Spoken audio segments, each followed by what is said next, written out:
good afternoon, students. Welcome to the seminar on career in science.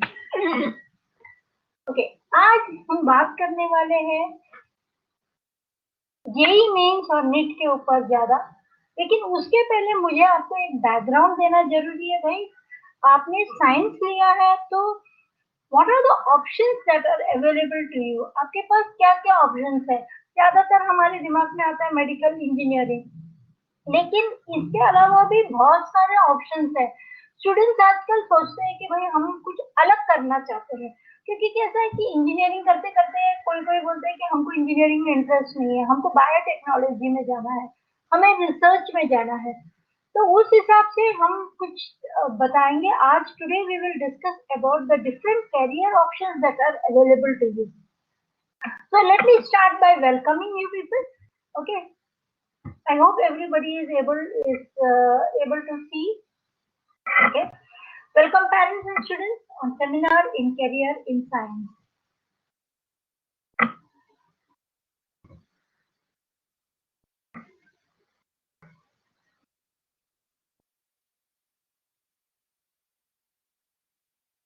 Okay. Why science? क्यों हम science लेना चाहते हैं? क्योंकि साइंस में आपके पास लॉट्स ऑफ अपॉर्चुनिटीज है। You have excellent opportunity in life with lots and lots of options available to you. अब साइंस किसे लेना चाहिए? जिसको साइंस और मैथ्स में इंटरेस्ट होना जरूरी है। You should have interest in science and maths, क्योंकि साइंस ऐसी सब्जेक्ट है जहाँ पर आपको एक जिज्ञासा होनी चाहिए। मतलब आपको जानकारी, ये ऐसे नहीं है कि भाई किसी ने कहा तो हो गया। It is not like history, it is what is, why it is happening, how it is happening. You should have that inquisitive nature in you, then you should go for science. Interest in science and maths is important. Willingness to work hard. Hard work is very important in each and every field, but for science you should have an extra hard work is important. Good analytical approach. You should be able to analyze things. One who has a scientific attitude in life. आपके पास एक scientific attitude होना जरूरी है.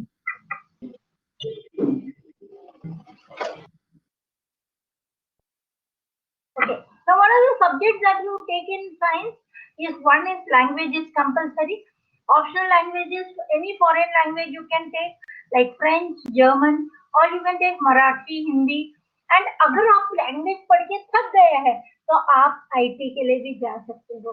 Information technology, जिसमें आपको बहुत marks scoring होता है, 50 मार्क्स थियोरी होता है, 50 मार्क्स ऑप्शनल होता है। फिजिक्स एंड केमिस्ट्री कंपलसरी है फॉर ऑल द, कुछ भी लो तो फिजिक्स एंड केमिस्ट्री आपका कंपलसरी होता है। मैथ्स, अगर आप इंजीनियरिंग के लिए जाना चाहते हैं तो मैथ्स कंपलसरी है।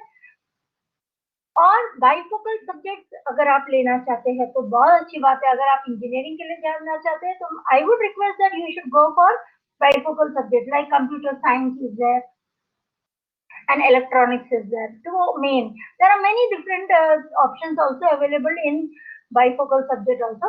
और उसके अलावा बायोलॉजी लेना, अगर मेडिकल के लिए जाना है तो बायोलॉजी लेना जरूरी है। तो आप अगर इंजीनियरिंग के लिए जाना चाहते हैं तो बायो ड्रॉप कर दीजिए और कंप्यूटर साइंस या इलेक्ट्रॉनिक्स लीजिए, और अगर मेडिकल के लिए जाना है तो बायोलॉजी लेना है। अब बच्चे सोचते हैं कि भाई मैथ्स हमें क्यों करना है जब हमें मेडिकल जाना है। So you have an option. You can drop maths and you can take economics, sociology, psychology or geography in case of skipping maths or biology. तो biology तो रहना ही पड़ेगा, लेकिन आप maths skip कर करके आप ये सब्जेक्ट ले सकते हैं। जनरल कैरियर पाथ क्या है आपका? आप बीएससी 11th स्टैंडर्ड करेंगे, 12th स्टैंडर्ड बोर्ड एग्जाम देने के बाद आप बीएससी 3 साल का कर सकते हैं, उसके बाद एमएससी 2 साल का कर सकते हैं, बीएससी आईटी कर सकते हैं 3 साल का, फिर एमएससी आईटी 2 इयर्स का, एमबीबीएस 6.5 इयर्स, एमडी और एमएस कर सकते हैं 3 साल का। मतलब एमबीबीएस अभी पहले 5 साल होता था, अभी 6.5 साल हो गया है। अब जिसे मेडिकल में नहीं जाना है लेकिन दवाइयों के बारे में जानने की जिज्ञासा होती है, ऐसे बच्चों को बी फार्मा कर सकते हैं। आप बी फार्मा करके 4 साल का बी फार्मा कर सकते हैं, उसके बाद आप एम फार्मा करके पीएचडी भी कर सकते हैं। And good pharmaceutical institute companies में आप ज्वाइन कर सकते हैं। अब मेडिकल को छोड़ दिया, इंजीनियरिंग को फार्मेसी को छोड़ दिया, तो हमारे पास ऑप्शन है बीई के लिए। बीई जो करना चाहते हैं, ज्यादातर बच्चों की इच्छा रहती है कि भाई हम इंजीनियरिंग के लिए ही जाए। ऐसा होता है कि 100% में से 60% जाना चाहते हैं इंजीनियरिंग के लिए और 40% जाना चाहते हैं मेडिकल के लिए। And there are some certain courses also which I will be discussing in my seminar. तो बी फार्मा कर सकते हैं, उसके बाद एम फार्मा कीजिए आप। बी करने के बाद एमई कर सकते हैं, एमटेक कर सकते हैं, एमएस करने के लिए आप एब्रॉड भी जा सकते हैं ताकि आपको वहां पर जॉब भी मिल सकता है। बीसीए होता है, एमसीए होता है, bachelor of computer application and masters in computer application. तो ये सब कोर्सेज आपके पास अवेलेबल होते हैं। नाउ ये सब करने के लिए अगर आपको इंजीनियरिंग करना हो या फार्मेसी करना हो, आपको एक एंट्रेंस एग्जाम देना कंपल्सरी। अब एंट्रेंस एग्जाम क्यों देना चाहिए? क्योंकि बोर्ड आपका बहुत इजी होता है, तो मतलब बच्चों को मार्क्स 90, 95 ऐसे आराम से मिल जाता है। लेकिन एक प्रॉपर सेलेक्ट करना है कैंडिडेट को इंजीनियरिंग के लिए, तो एक एंट्रेंस एग्जाम देना जरूरी है। आपके पास क्या वो चाहत है कि आप इंजीनियरिंग कंटिन्यू कर सकते हैं, ज्वाइन करने के बाद आप क्या मेडिकल ज्वाइन कंटिन्यू कर सकते हैं, ये इंपॉर्टेंट होता है। तो इसलिए आपको जरूरी है कि you should be having, you should have a proper entrance exam is conducted for that reason. becomes difficult to select the candidate. अगर एंट्रेंस एग्जाम होता है तो हमको easily we can select the candidate. अभी क्या होता है कि बोर्ड में तो आपको अच्छे मार्क्स मिल गए, लेकिन एंट्रेंस में आप कितने अच्छे हैं वो जानना जरूरी है, क्योंकि एंट्रेंस में सीधा क्वेश्चन नहीं पूछा जाता, आपको घुमा फिरा के पूछा जाता है। तो आपको जानना जरूरी है कि भाई आपका इंटेलेक्चुअल लेवल क्या होता है वहां पर। Proportion of drop out is less, competition is severe. Competition बहुत है, तो बच्चे को मैंने जैसे कहा 12th में तो अच्छे मार्क्स मिल जाते, लेकिन आगे फर्दर स्टडीज के लिए क्या करना है इसके लिए entrance exams are quick screening tool. एकदम क्विकली हम लोग एंट्रेंस एग्जाम में आपको जज कर सकते हैं, भाई ये बच्चा कितना इंटेलिजेंट है। यहाँ पर हम बाय हार्ट करके आंसर्स नहीं लिख सकते जैसे हम बोर्ड एग्जाम में लिखते हैं। अब बोर्ड एग्जाम और एंट्रेंस एग्जाम का डिफरेंस क्या होता है कि बोर्ड एग्जाम सब्जेक्टिव एग्जाम होता है, एंट्रेंस एग्जाम ऑब्जेक्टिव एग्जाम होता है। क्वेश्चन एंड आंसर टाइप होता है, मल्टीपल चॉइस क्वेश्चन होता है, presentation, writing and drawing skill verified होता है। यहाँ पर आपका knowledge, accuracy and speed check किया जाता है। या बोर्ड एग्जाम में आपके पास काफी टाइम होता है आंसर लिखने के लिए, 150 सेकेंड्स पर मार्क्स होता है, इतना टाइम दिया जाता है। यहाँ पर आपके पास सिर्फ 54 सेकेंड्स है। 54 seconds are only there for your entrance exam के लिए। तो आपका जो पढ़ाई होनी चाहिए एंट्रेंस एग्जाम के लिए बहुत अच्छी तरह से होनी चाहिए, उसके बारे में हम लोग डिस्कस करेंगे। उसके पहले प्रोफेशनल कोर्सेज क्या है, जैसे मैंने कहा हमने इंजीनियरिंग मेडिकल के अलावा क्या क्या कोर्सेज है फार्मेसी के। जो बच्चे 12th के बाद या 10th के बाद डिप्लोमा कर सकते हैं, diploma in pharmacy, bachelor of pharmacy, B pharma entrance भी दे सकते हैं, पर इसके लिए आपको जेई का एग्जाम या तो सीईटी का एग्जाम देना है। फार्मेसी के लिए आपको नीट देने की जरूरत नहीं है, आपको जेई के थ्रू भी आप जा सकते हैं, सीईटी के थ्रू भी जा सकते हैं। One may continue master's degree and PhD in the same field. For more details, you can log into www.pci.nic.in. आप इसमें लॉग इन करके आप फाइंड आउट कर सकते हैं मोर अबाउट फार्मेसी। नेक्स्ट आता है आर्किटेक्चर। आजकल आर्किटेक्चर का रोल बहुत इंपॉर्टेंट हो गया है। वाई? बिकॉज बिल्डिंग्स इतने बनते हैं, लोगों को क्या है घर को सजाने की बहुत इच्छा होती है, मतलब they want to change that outlook of the house. मतलब हम 5 साल रह चुके हैं, फिर हमको लगता है बहुत बोर हो गया, चलो फर्नीचर चेंज करते हैं according to the new fashion. तो ये सब में आप लोग आर्किटेक्चर का रोल इम्पोर्टेंट हो जाता है। Architect designs the house, designs the building and accordingly he makes money out of it. उसको कुछ करने की जरूरत नहीं होती है, वो एम्प्लॉय करता है। वो एक कारपेंटर को एम्प्लॉय करेगा, एक प्लम्बर को एम्प्लॉय करेगा। He will say his designs to them and try to implement those designs in the house. But admission अगर आपको आर्किटेक्चर के लिए जाना है तो आप 2 वे से जा सकते हैं। एक तो आप नाटा का एग्जाम देंगे और दूसरा जेई का एग्जाम। नाटा का एग्जाम का प्रिपरेशन आप 11th 12th में ही कर सकते हैं, 2 साल में आपका नाटा का प्रिपरेशन कर सकते हैं। और जेई पेपर 2 मेंस पेपर 2 आप दे सकते हो और आप क्लियर करके आगे बढ़ सकते हैं। तो अगर आपने जेई दिया है तो कोई भी आर्किटेक्चर कॉलेज में मिल जाएगा, एनआईटीज में भी मिलेगा, आईआईटीज में भी मिलेगा। लेकिन अगर आप नाटा दे रहे हैं तो आपको महाराष्ट्र की जो आर्किटेक्चर कॉलेज है वहां पर आपको एडमिशन मिल जाएगा। आपको अगर नाटा के बारे में ज्यादा जानना है तो आप प्लीज www.nata.in पे आप लॉग इन कर सकते हैं और जानकारी ले सकते हैं। मेडिकल फील्ड, जैसे मैंने कहा सब लोग चाहते हैं कि भाई मैं मेडिसिन में ही जाऊँ। अब मेडिसिन में आपने सुना होगा कि बहुत सारे कोर्सेज होते हैं, MBBS, BDS, bachelor of Ayurvedic medicine, homeopathy, Unani medicine, BSc nursing, bachelor in veterinary science, BSc paramedical and clinical research. मतलब पास सिर्फ एमबीबीएस नहीं करना है, आप दांतों के डॉक्टर बन सकते हैं। आपको आयुर्वेदिक में इंटरेस्ट है तो आप आयुर्वेदिक कर सकते हो, होम्योपैथी कर सकते हैं। आजकल आयुर्वेदिक और होम्योपैथी का भी बहुत लोग, क्योंकि लोगों के माइंड में एमबीबीएस करने से भाई एक तो एक्सपेंस ज्यादा हो जाता है और उसके बाद उसका साइड इफेक्ट बहुत होता है। तो लोग क्या करते हैं कि जाते हैं आयुर्वेदिक डॉक्टर्स के पास या होम्योपैथी, क्योंकि ये इसको साइड इफेक्ट नहीं होता है, तो उस हिसाब से लोग करते हैं। उसके अलावा जो कोर्सेज आपके पास अवेलेबल है वो audiology and speech therapy, physiotherapy, ophthalmology, medical technology, radiotherapy and X ray technology, operation technology and health service. मतलब एक हॉस्पिटल चलाना है तो सिर्फ एमबीबीएस डॉक्टर या बीडीएस डॉक्टर से नहीं चलता है।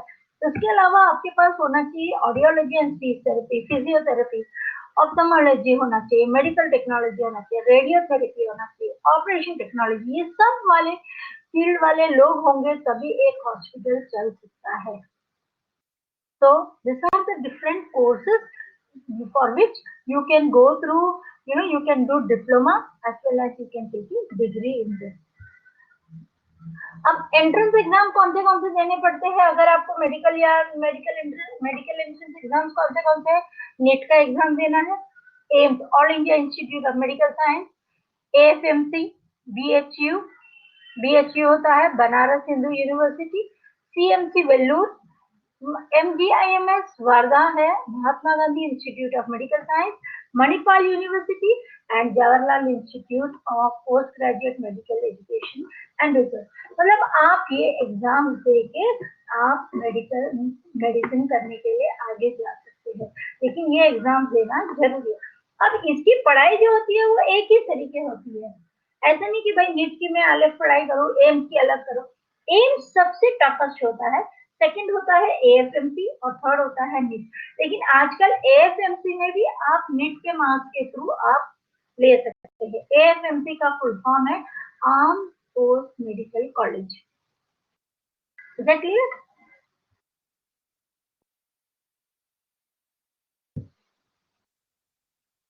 ओके, जनरल शेड्यूल नीट का आता है, नोटिफिकेशन आता है फर्स्ट या सेकंड वीक ऑफ नवंबर में।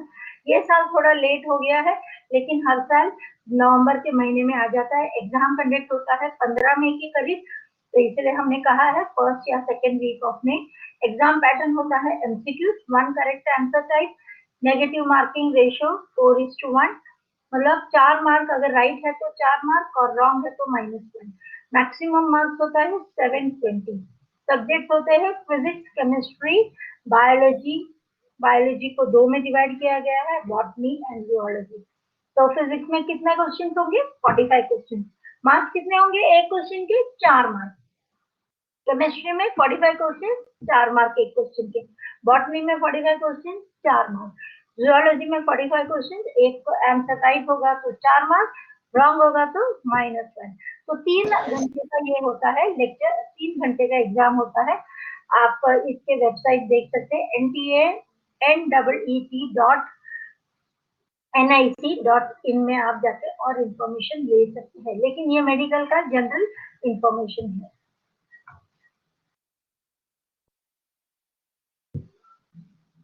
अब इंजीनियरिंग में आते हैं। इंजीनियरिंग में क्या होता है? There are 75 different fields of engineering. Okay, इसमें मैंने थोड़े बहुत लोग के नाम लिखे हैं जो बहुत बच्चे लेना चाहते हैं।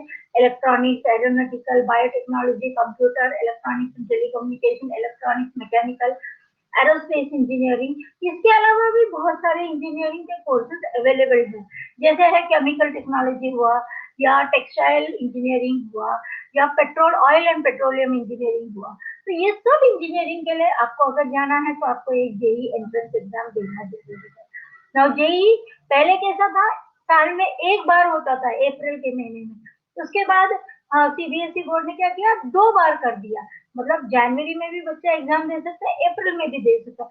और ये दोनों एग्जाम में कौन सा मार्क्स अच्छे आए वो एग्जाम के थ्रू वो आगे बढ़ सकता है, वो मार्क्स वो एक्सेप्ट कर सकता था। लेकिन ये साल से from this year, lucky children, you people are very lucky that this year onwards, the exams will be conducted 4 times in a year. 4 times in a year. February, March, April, May. 4 bar exam आप दे सकते हैं, मतलब चारों बार आपने exam seriously दिया, उसमें से जो बेस्ट मार्क्स आए वो मार्क्स आप यूज कर सकते हैं आपकी इंजीनियरिंग के कैप राउंड के स्कोर के लिए, और उसके थ्रू आपको मार्क्स, उसके थ्रू आपको इंजीनियरिंग में एडमिशन मिल सकता है। तो हमने पहली बार किया, हमारा स्कोर थोड़ा कम आया, हमको पता चला हमारी गलतियां क्या है, अगली बार हमने किया तो वो गलतियां को सुधार दिया, हमारे स्कोर अच्छे हो गए, तीसरी बार हमने अच्छा किया, चौथी बार भी हमने अच्छा किया, तो जो चौथी वाला है स्कोर वो सबसे बेस्ट स्कोर होगा शायद, या तो तीसरे वाले का स्कोर होगा। तो आपको गलतियां को सुधारने की मौका मिल रहा है। तो इसलिए हम चाहेंगे कि आप चारों एग्जाम से, ऐसे नहीं कि भाई एक को फरवरी में ठीक है प्रीलिम्स जैसे, नहीं प्रीलिम्स नहीं, आपको फोकस करना है, प्रॉपरली एग्जाम देना जरूरी है चारों time. Candidates have the option to apply for 1 or more session, आप एक में कर सकते हैं, ऐसे जरूरी नहीं है गवर्नमेंट ने कहा है कि भाई चारों एग्जाम देना है, नहीं आप एक भी दे सकते हैं, लेकिन हमेशा we should go for all the 4 session. अब क्या हो सकता है, फरवरी में एग्जाम दिया आपने, मार्च में दिया, लेकिन अप्रैल में शायद आपके एग्जाम, बोर्ड एग्जाम होंगे, आप दे नहीं पाएंगे, तो मई में देंगे आपके, ठीक है, तो स्किप हो सकता है मार्च और अप्रैल का, शायद उसमें से एक स्किप करना पड़े, क्योंकि वो क्लैश हो जाएगा आपके बोर्ड एग्जाम के साथ। तो इसलिए कम से कम minimum 3 maximum 4 exam you should give. लग पता है पेपर पैटर्न तो सेम रहेगा, क्वेश्चन तो ऊपर नीचे होंगे, लेकिन कैसा है कि आपको आदत के कारण आपका मिस्टेक्स आप कम कर सकते हो।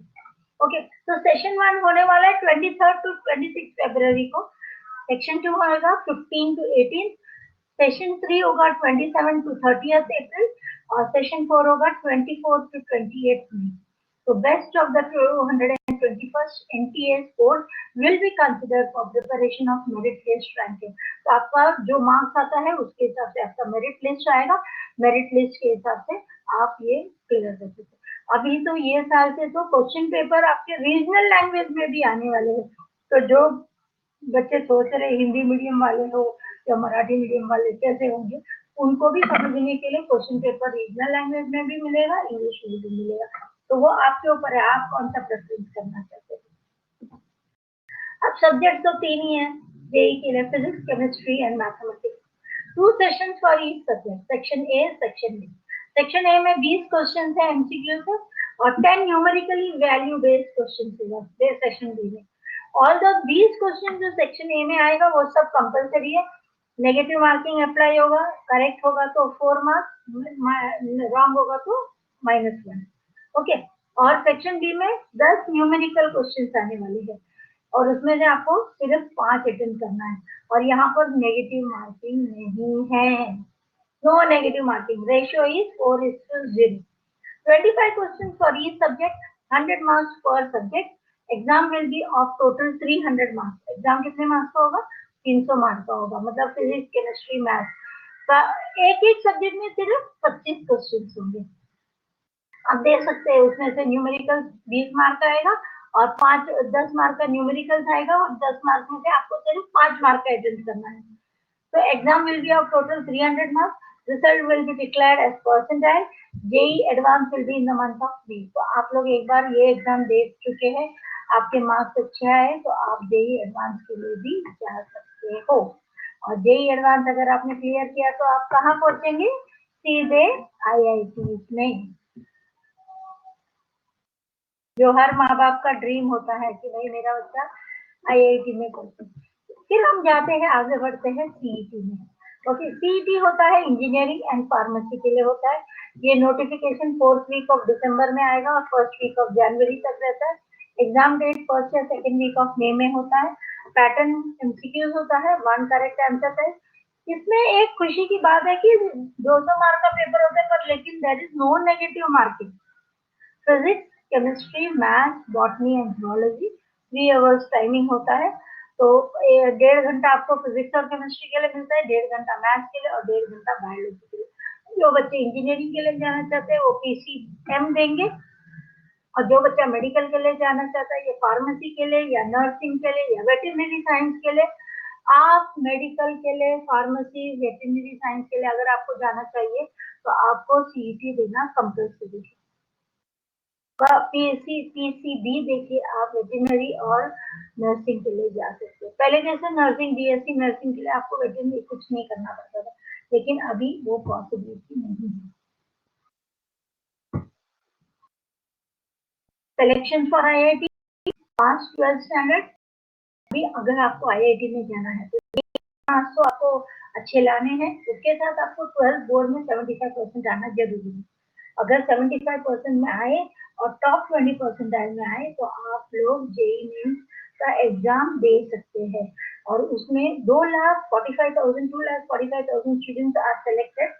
This can appear, they can appear for JEE advance exam, और उसमें से 2,45,000 ऑल इंडिया लेवल पे ये एग्जाम होती है, उसमें से 11,356 326 students are selected for JEE Advanced, or that is for IIT.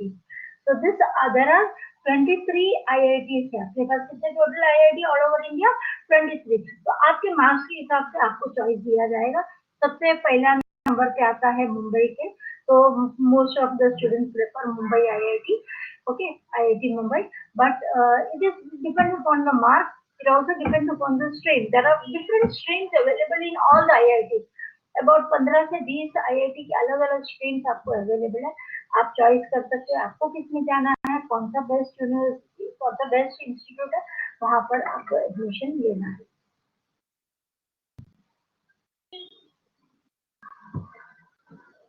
Okay, अब जो बच्चे को आईआईटी में नहीं मिला तो आप सोचेंगे हम लोग कहाँ जाएंगे।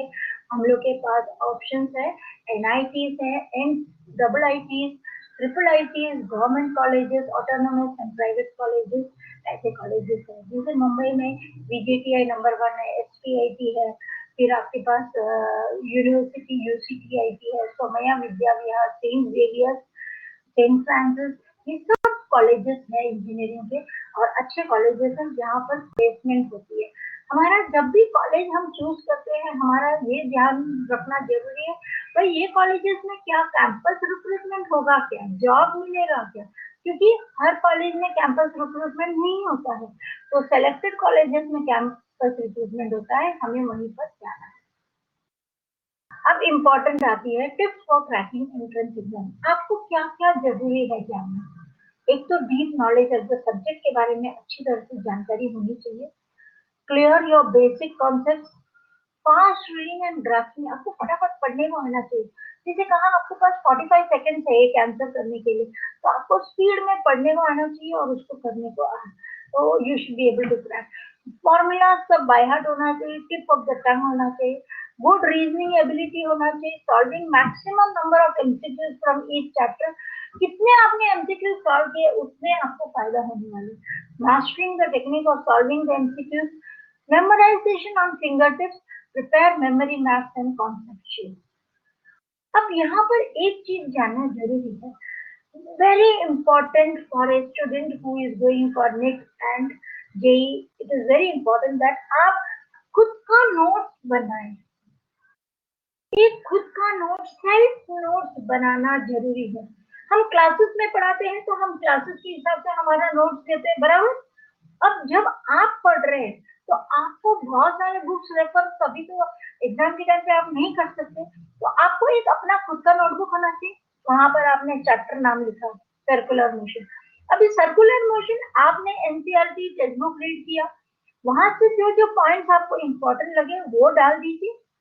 चैप्टर है 20-25 पेज का टेक्स्ट बुक में, मैं नहीं चाहूंगी कि 20-25 पेज है, आपको उसको समराइज करना है और एक पेज में या 2 पेज में आपको पूरे लिख के लेना है।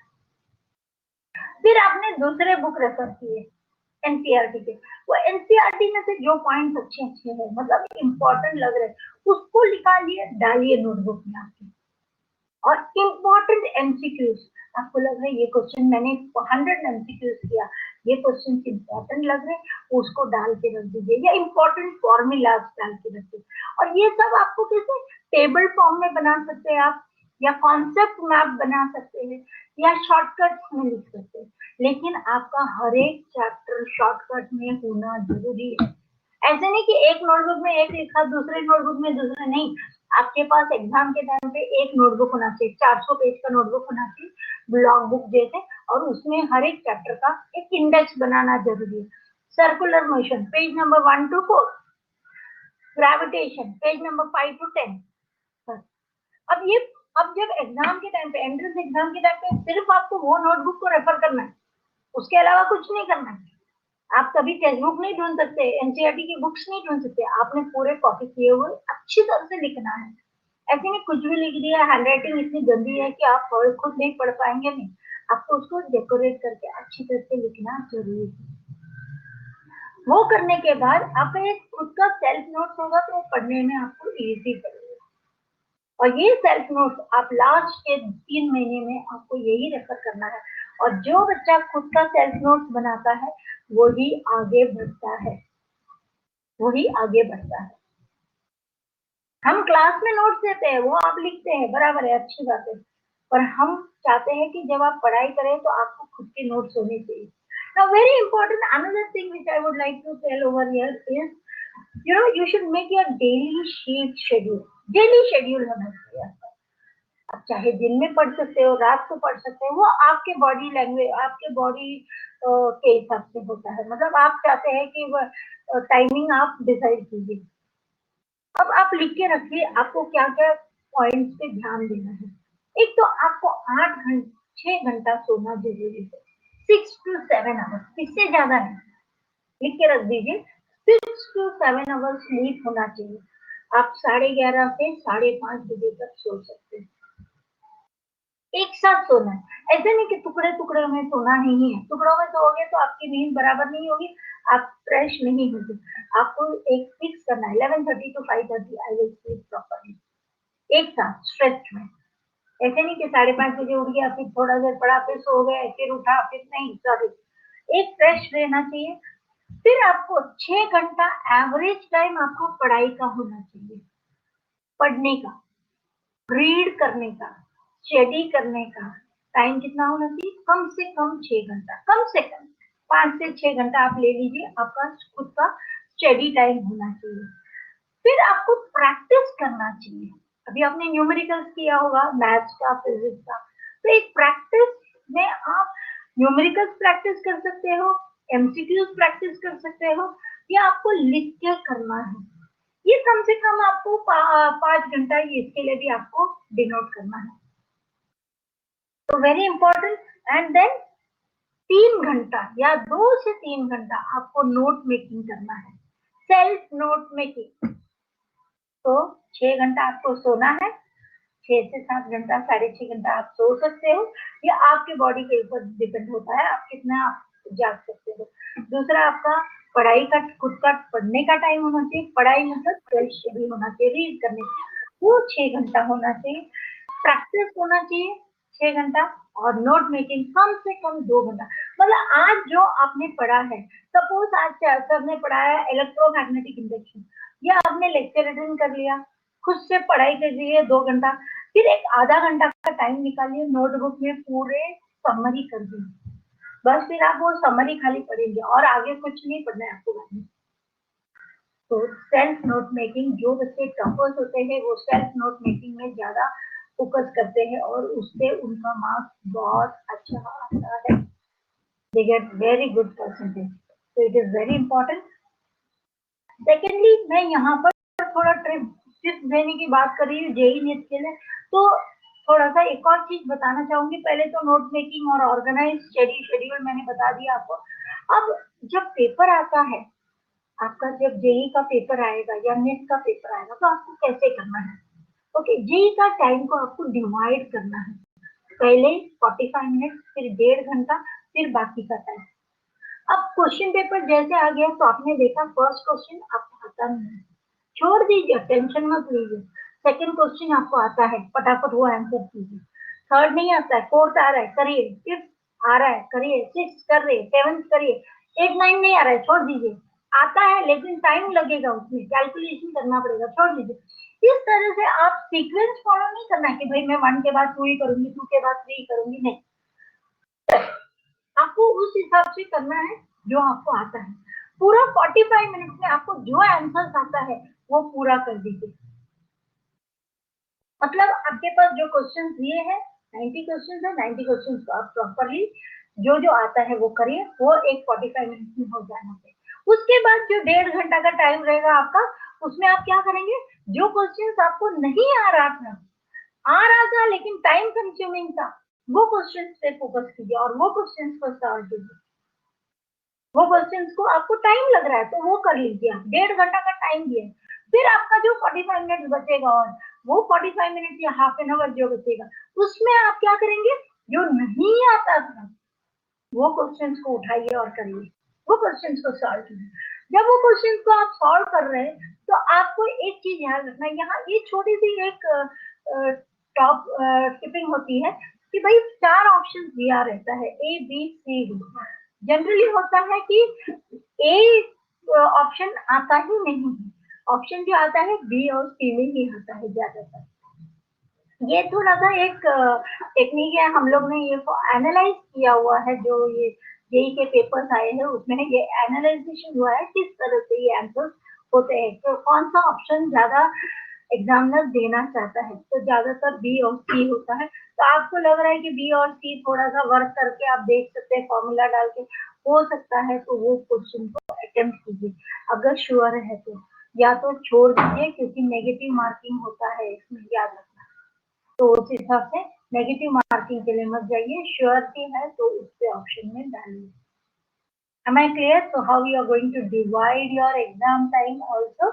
Okay, elimination option use करना है, मतलब कभी कभी आंसर होता है 0.1, 0.11, 0.12, फिर होता है 1222, तो 1222 तो आंसर हो ही नहीं सकता, कैंसिल कर दीजिए। फिर आपके पास 3 ऑप्शन बचता है, वो 3 ऑप्शन में से आपको चूज करना है।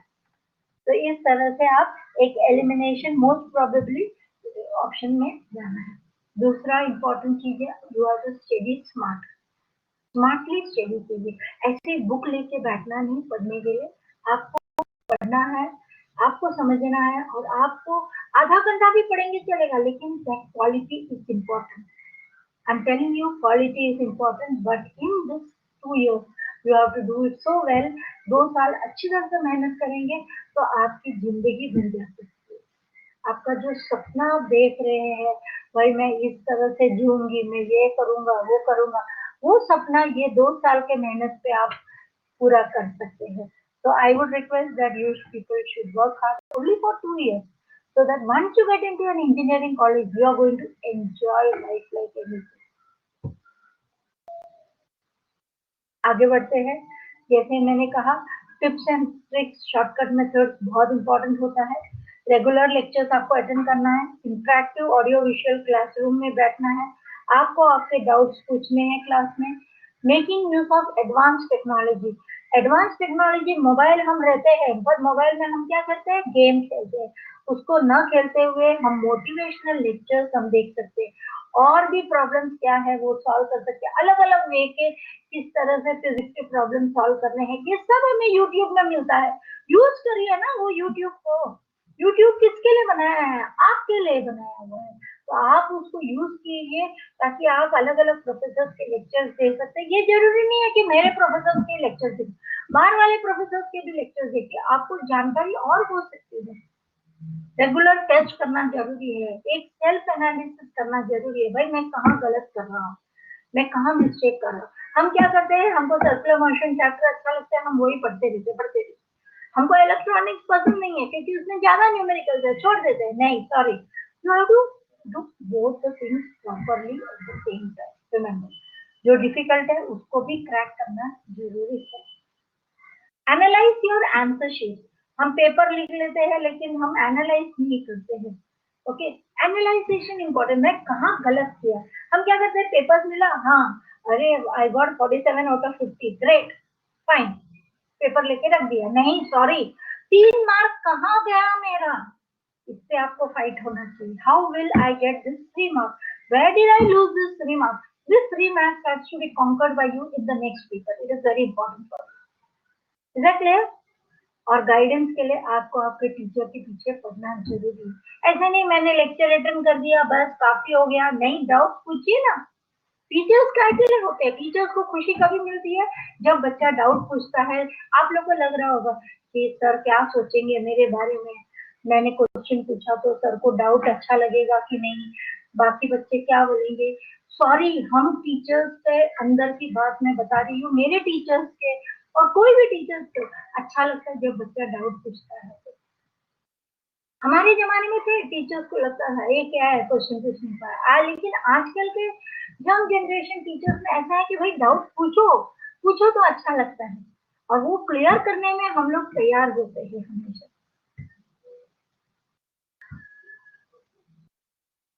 ओके, सो ये था मेरे तरफ से थोड़ा बहुत जानकारी आपको जेई के बारे में, नीट के बारे में मैंने टिप्स दिया हुआ है.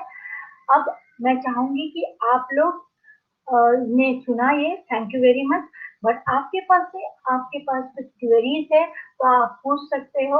आपको क्या पूछना है, कुछ डाउट लग रहा है तो अनम्यूट कीजिए आपको, या तो आप चैट बॉक्स में डालिए, मैं चैट बॉक्स में आपका रिप्लाई कर सकती हूँ. Thank you very much students.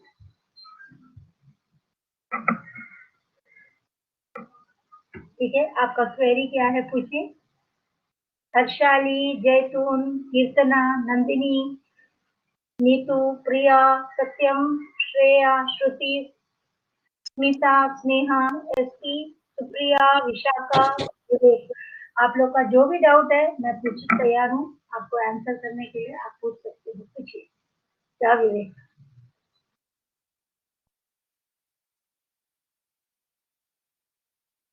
NEET का क्या, श्रुति राशि, नीट का क्या मैम. नीट मीन्स होता है मेडिकल एंट्रेंस. आपको अगर करना है तो मेडिकल के लिए आपको नीट का एग्जाम देना जरूरी है. Okay, national eligibility entrance test इसका नाम होता है. National eligibility entrance test. अगर आपको मेडिसिन में जाना है या बीडीएस में करना है तो आपको नीट का एग्जाम देना कंपल्सरी है. ये any other question. When is the NIT exam next year? Nandini, NIT exam ये साल में नंदिनी तुम्हारे लिए NIT का एग्जाम होगा in the month of May में होता है NIT का एग्जाम यूजुअली. तो मई 15 के करीब आपका NIT का एग्जाम होगा. थोड़ा बहुत लेट हो जाए तो फिर भी मई एंड में होगा, उससे लेट नहीं करेंगे क्योंकि गवर्नमेंट ने डिक्लेयर कर दिया है कि मई में बोर्ड एग्जाम होगा ऐसे बोल रहे हैं और उसके बाद नीट का एग्जाम जून तक होगा. तो you can expect the exam of NEET exam in the month of June most probably. And हमारे यहाँ आईटी लेक्चर्स कब होंगे. श्रुति, आईटी लेक्चर अगर आपने लिया है तो हमारे यहाँ आईटी लेक्चर्स भी हम लोग शुरू करते हैं 11th स्टैंडर्ड के लिए. वो कॉमर्स के स्टूडेंट्स के साथ आपको बैठना पड़ता है. आईटी स्पेशली हम लोग साइंस स्टूडेंट्स को नहीं देते क्योंकि ज्यादातर स्टूडेंट्स आईटी लेते नहीं है हमारे पास. How many years are required to clear BSc. BSc 3 साल का होता है बेटा. Vivek, second year and third year 3 साल का बीएससी होता है. आप बीएससी कर सकते हो सिर्फ फिजिक्स में, सिर्फ केमिस्ट्री में BSc in chemistry, BSc in botany, BSc in PCM, BSc in CBZ, chemistry, botany, geology में भी आप कर सकते हो. तो 3 साल का ये कोर्स होता है BSc. Forms of NEET are release. हाँ, ऑलमोस्ट आ गया है तो आप वो भर सकते हैं, नीट का फॉर्म भर सकते हैं. Okay, any more question. What is the full form of BSc? Bachelor of Science. BSc का फुल फॉर्म होता है बैचलर ऑफ साइंस. आप बैचलर ऑफ साइंस कर सकते हो, उसके बाद आप एमएससी कर सकते हो, एमएससी करके आप पीएचडी भी कर सकते हो. नीट फॉर्म का लास्ट डेट है जनवरी 15. Anything else? Yes. So thank you very much.